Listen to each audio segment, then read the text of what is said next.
ජීවිතය කියන්නේ අපිට ලැබුණු වටිනාම ත්‍යාගයක්.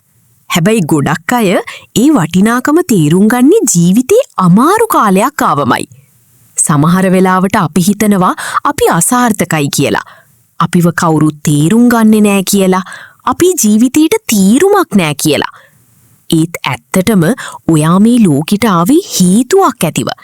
ඔයාට වෙනම හැකියාවක් තියෙනවා. වෙනම හීනයක් තියෙනවා. වෙනම ගමනක් තියෙනවා.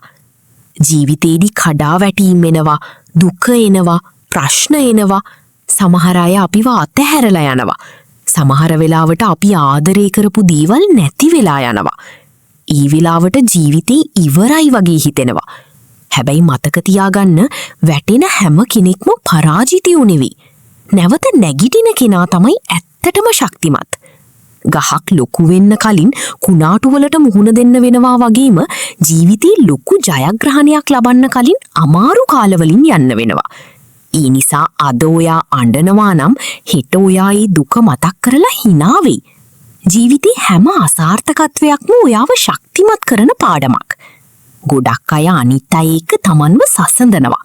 එයා දිනලා මම තාම නෑ කියලා හිතනවා. ඒත් මල් හැම එකක්ම එකම වෙලාවට පිපෙන්නේ නෑ.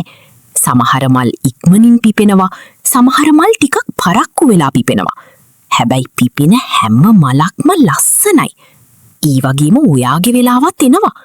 අද කවුරුත් ඔයා ගැන විශ්වාස නොකලත් තමන් ගැන විශ්වාස කරන්න. ජීවිතේ වෙනස් වෙන්නේ එක තීරණයකින්, එක උත්සාහයකින්, මට පුළුවන් කියන එක සිතුවිල්ලකින්.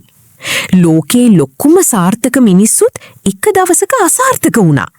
හැබැයි ඔවුන් වෙනස් වුණේ අත නොහැරපු නිසා. ජීවිතේදී ඔයාට හම්බෙන දුක, වේදනාව සහ ප්‍රශ්න කියන්නේ ඔයාව නවත්වන්න නෙවෙයි, ඔයාව ශක්තිමත් කරන්න. ඒ නිසා කවදාවත් තමන්ව අඩුවෙන් හිතන්න එපා. ඔයා වටිනා කෙනෙක්. ඔයාගේ ජීවිතේට වටිනාකමක් තියෙනවා. සමහර විට අද ඔයාට ඒක තීරෙන්නේ නැතුව ඇති. හැබැයි කවදා හරි ඔයා තමන්ගේ ජීවිතේ දිහා බලලා මම අතහැරලා නැති එක හොඳයි කියලා හිතයි. ජීවිතේ කොච්චර අමාරු වුණත් තව එක පියවරක් ඉස්සරහට යන්න. මොකද ජයග්‍රහණය තියෙන්නේ අත නොහැරපු මිනිස්සුන්ට. අද කරන පොඩි උත්සාහයක් හෙට ලොකු සාර්ථකත්වයක් වෙන්න පුළුවන්. ඒ නිසා හීන අත්හරින්න එපා. තමන්ව විශ්වාස කරන්න. ජීවිතේට ආදරය කරන්න. මොකද ජීවිතේ කියන්නේ හුස්ම ගන්න එක විතරක් නෙවෙයි.